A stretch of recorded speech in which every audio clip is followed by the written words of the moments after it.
Hello friend, তোমরা দেখছো তোমাদের প্রিয় YouTube channel exam guide by Nitu.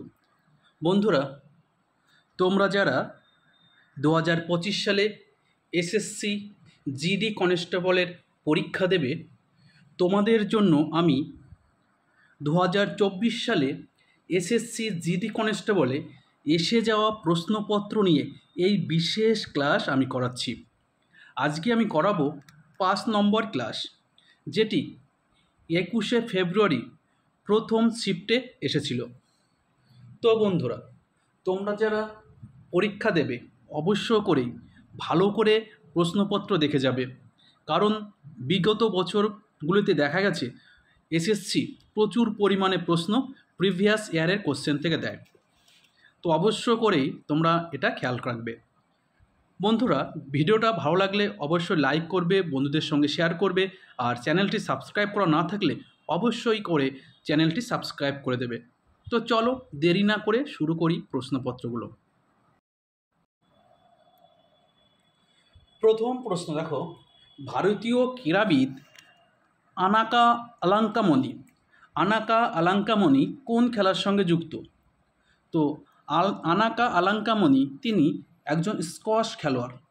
ভারতীয় ক্রীড়াবিদ আনাকা আলাঙ্কামণি তিনি একজন স্কোয়াশ খেলোয়াড়। পরবর্তী প্রশ্ন, আপেক্ষিক তত্ত্বের প্রতিষ্ঠাতাকে? তো আপেক্ষিক তত্ত্বের প্রতিষ্ঠাতা বিজ্ঞানী আলবার্ট আইনস্টাইন। তিনি আপেক্ষিক তত্ত্বের প্রতিষ্ঠাতা। 23শে আগস্ট 2023 পর্যন্ত মধ্যপ্রদেশের কত শতাংশ পরিবারকে প্রধানমন্ত্রী জনধন যোজনা বা পিএমজেডিওয়াই বা প্রধানমন্ত্রী জনধন যোজনার অধীনে জনধন অ্যাকাউন্ট দেওয়া হয়েছে? তো 2023 সালের আগস্ট পর্যন্ত মধ্যপ্রদেশের 100% পরিবারকেই প্রধানমন্ত্রী জনধন যোজনার অধীনে জনধন অ্যাকাউন্ট দেওয়া হয়েছে। পরবর্তী প্রশ্ন, ভারতীয় সংবিধানে কোন অনুচ্ছেদে বলা হয়েছে যে কোনো অপরাধের জন্য অভিযুক্ত কোনো ব্যক্তিকে নিজের বিরুদ্ধে সাক্ষী হতে বাধ্য করা যাবে না? ভারতীয় সংবিধানে কোন অনুচ্ছেদে বলা হয়েছে কোনো অপরাধের জন্য অভিযুক্ত কোনো ব্যক্তিকে নিজের বিরুদ্ধে সাক্ষী হতে বাধ্য করা হবে না? এটি বলা রয়েছে অনুচ্ছেদ 20-তে। অনুচ্ছেদ 20-তে এটা কিন্তু বলা রয়েছে। দিলীপ ট্রফি কোন খেলার সঙ্গে যুক্ত?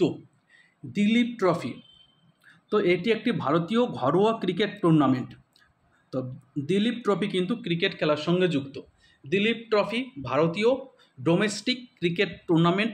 এছাড়াও যে সমস্ত ভারতীয় ডোমেস্টিক টুর্নামেন্ট হয় ক্রিকেটে, সেগুলো হলো ইরানি trophy, Ranji trophy, দেওডর trophy, Vijay Hazare trophy, Syed Mustaq Ali trophy এবং আইপিএল। ঠিক আছে, সব কিন্তু কি ঘরোয়া টুর্নামেন্ট, ভারতের ঘরোয়া টুর্নামেন্ট এগুলো। অবশ্যই করে তোমরা একটু লাইক করবে, সাবস্ক্রাইব করা না থাকলে চ্যানেলটি সাবস্ক্রাইব করে রাখবে। 2011 সালের জনগণনা অনুযায়ী ভারতের কোন রাজ্যে মহিলাদের সাক্ষরতার হার সবচেয়ে কম? তো ভারতের রাজস্থান রাজ্যের মহিলাদের সাক্ষরতার হার সবচেয়ে কম। সেখানে মহিলাদের সাক্ষরতার হার 57.60%। অন্ধ্রপ্রদেশে 59.50%। বিহারে মহিলা সাক্ষরতার হার 60.50%। উত্তরপ্রদেশে 63.40%। ঝাড়খণ্ডে 64.72%। যেখানে মহিলাদের সাক্ষরতার হার সবথেকে বেশি কেরালায়, সেখানে 95.2%। ঠিক আছে, মহিলাদের সাক্ষরতার হার সবথেকে বেশি কেরালায় এবং সবচেয়ে কম রাজস্থানে। পরবর্তী প্রশ্ন, ভারতের কৃষকদের উপর সবুজ বিপ্লবের প্রভাব সম্পর্কে নিচে একটি পড়ে ভুল বিবৃতিটি চিহ্নিত করো। তো এখানে দুটো বিবৃতি দেওয়া রয়েছে তো সবুজ বিপ্লব সম্পর্কে। তো এই দুটো বিবৃতি পড়ে তোমরা ভুল কোনটি সেটা চিহ্নিত করো। দেখো বলেছে সবুজ বিপ্লবের সূচনায় কৃষকদের তাদের আয়ের স্তর বাড়াতে সাহায্য করেছিল। এটা কি ভুল? এটা ভুল নয়, এটা কিন্তু ঠিক। সবুজ বিপ্লবের ফলে কৃষকদের আয় কিন্তু বৃদ্ধি পেয়েছিল, কারণ সবুজ বিপ্লবের ফলে বিশেষ ধান এবং গম ব্যাপকভাবে উৎপাদন বৃদ্ধি পেয়েছিল। ঠিক আছে, সবুজ বিপ্লবের ফলে ধান এবং গম চাষের ফলন কিন্তু ব্যাপকভাবে বৃদ্ধি পেয়েছিল। পরবর্তী দেখো 2 নম্বর বিবৃতি, কৃষি উৎপাদনশীলতা বৃদ্ধির জন্য কৃষকরা তাদের উদ্ধৃত আয় ফিরিয়ে দেয়। দেখো এই যে কৃষি উৎপাদন বা ফসল প্রচুর পরিমাণে বৃদ্ধি পাওয়ার ফলে দাম পেয়েছিল, যার ফলে কী হচ্ছে, যে কৃষকরা যে পরিমাণে ঋণ নিয়েছিল ঋণটা কিন্তু তাদের ফিরিয়ে দিতে পেরেছিল। তো এটাও কিন্তু সঠিক। তো এখানে কোনো বিবৃতি ভুল নেই। তো সঠিক হবে এ এবং বি কোনোটিই নয়। ঠিক আছে, এখানে কোনো বিবৃতি ভুল নয়। ঠিক আছে, এ ও বি কোনোটি হবে না, সঠিক উত্তরটা হবে এটা। এইগুলো একটু খেয়াল রাখবে।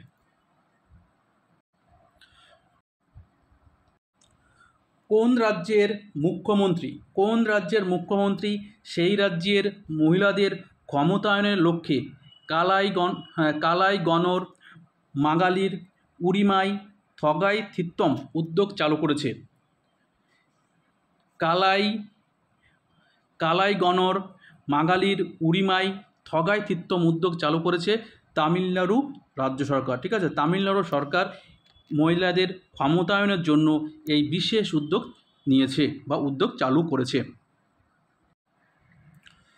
কোন সালে সরোজিনী নাইডু জাতীয় কংগ্রেসের সভাপতি নির্বাচিত হন? সরোজিনী নাইডু প্রথম ভারতীয় মহিলা হিসাবে জাতীয় কংগ্রেসের সভাপতিত্ব করেন। তো তিনি 1925 সালে কানপুর অধিবেশনে প্রথম ভারতীয় মহিলা হিসাবে জাতীয় কংগ্রেসের সভাপতিত্ব করেন। এর আগে জাতীয় কংগ্রেসের প্রথম মহিলা হিসাবে অ্যানি বেসান্ট 1917 সালে কলকাতা অধিবেশনে সভাপতিত্ব করেন। আর যদি আমরা দেখি জাতীয় কংগ্রেসের প্রথম মহিলা সভাপতি তিনি হলেন অ্যানি বেসান্ট। তিনি 1917 সালে কলকাতার অধিবেশনে সভাপতিত্ব করেন। এছাড়াও যদি দেখি প্রথম মুসলিম সভাপতি তিনি হলেন বদরুদ্দিন তৈয়বজি। তিনি 1887 সালে মাদ্রাজ অধিবেশনে সভাপতিত্ব করেন এবং 1888 সালে এলাহাবাদ অধিবেশনে জর্জ ইউল ছিলেন প্রথম ইউরোপীয়।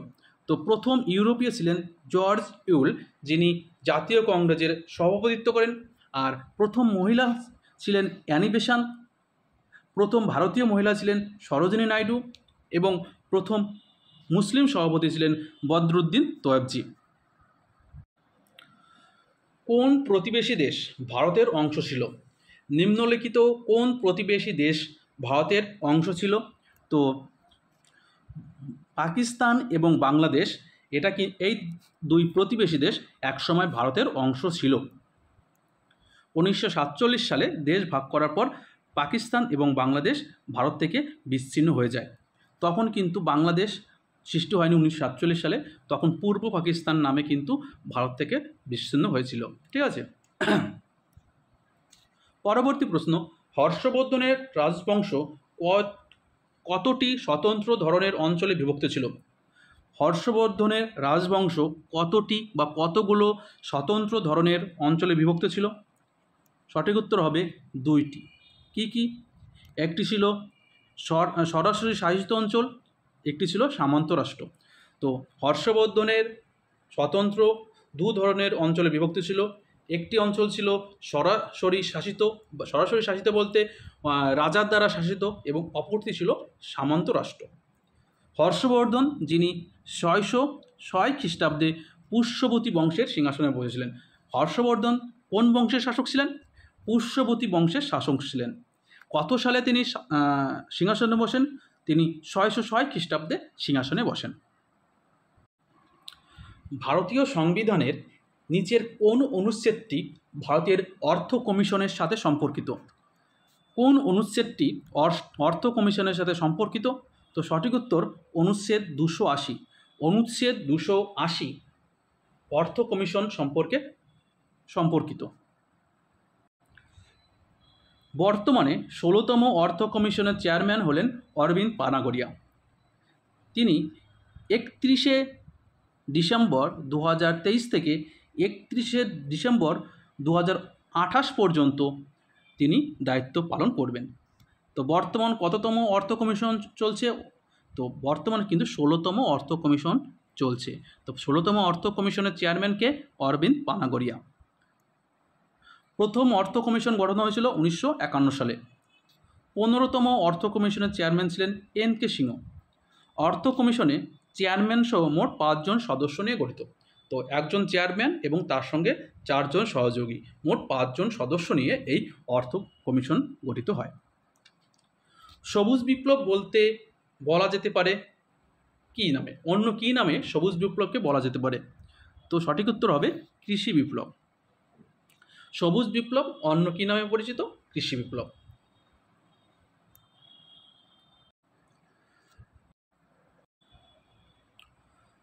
ওস্তাদ বিসমিল্লাহ খান ড্যাশের একজন বিখ্যাত বাদ্যকার। ওস্তাদ বিসমিল্লাহ খান কিসের বিখ্যাত একজন বাদ্যকার?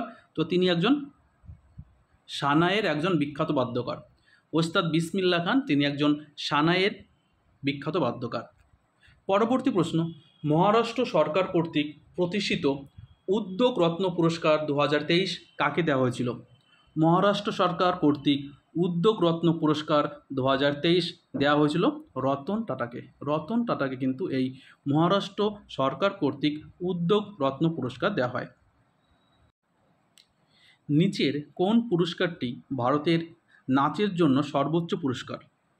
নাচের জন্য সর্বোচ্চ পুরস্কার কোনটি ভারতের? তো এটি হলো সঙ্গীত নাটক একাডেমি পুরস্কার। সঙ্গীত নাটক একাডেমি পুরস্কার নাচের জন্য ভারতের সর্বোচ্চ পুরস্কার। জ্ঞানপীঠ সাহিত্যের জন্য সর্বোচ্চ পুরস্কার, ঠিক আছে? জ্ঞানপীঠ হচ্ছে সাহিত্যের জন্য সর্বোচ্চ পুরস্কার, সঙ্গীত নাটক একাডেমি পুরস্কার সর্বোচ্চ নাচের জন্য পুরস্কার, ঠিক আছে? এছাড়া ভারতরত্ন সর্বোচ্চ বেসামরিক পুরস্কার। ভারতরত্ন সর্বোচ্চ বেসামরিক পুরস্কার। দেখো, সঙ্গীত নাটক একাডেমি 1953 সালে প্রতিষ্ঠিত হয়েছিল। এর সদর দপ্তর নতুন দিল্লি এবং বর্তমান চেয়ারম্যান সন্ধ্যা পুরেচা। সঙ্গীত নাটক একাডেমির বর্তমান চেয়ারম্যান সন্ধ্যা পুরেচা। পরিষেবা কর। পরিষেবা কর পরিষেবাগুলির উপর একটি কর, যেমন টেলিফোন পরিষেবা, stock broker, health club, beauty parlour, dry clean পরিষেবা ইত্যাদি। এই পরিষেবা কর ড্যাশ সালে চালু করা হয়েছিল? তো এই পরিষেবা কর চালু করা হয়েছিল 1994-95 সালে। 1994-95 সালে এই পরিষেবা কর চালু করা হয়েছিল। লাবণী নৃত্যটি নিচের কোন রাজ্যের সাথে সম্পর্কিত? লাবণী নৃত্যটি, তো লাবণী নৃত্যটি কিন্তু মহারাষ্ট্রের সঙ্গে সম্পর্কিত। লেজিম, লাবণী তামাশা, লেজিম, লাবণী তামাশা সব মহারাষ্ট্রের নাচ। কোন খেলায় অংশগ্রহণকারীদের পুগলিস্ট বলা হয়? কোন খেলায় অংশগ্রহণকারী খেলোয়াড়দের পুগলিস্ট বলা হয়? তো সঠিক উত্তর হবে বক্সিং। বক্সিং খেলার সঙ্গে বক্সিং খেলায় অংশগ্রহণকারী খেলোয়াড়দের পুগলিস্ট বলা হয়। লোসার উৎসব লাদাখ এবং তিব্বতী আদিবাসী সম্প্রদায়ের মধ্যে পালিত হয় ড্যাশ উপলক্ষে? লোসার উৎসব লাদাখ এবং তিব্বতী আদিবাসী সম্প্রদায়ের মধ্যে পালন করা হয় কী উপলক্ষে? নববর্ষ উপলক্ষে। তো সবই সঠিক উত্তর হবে নববর্ষ। নববর্ষ উপলক্ষে এই লোসার উৎসব পালন করা হয়।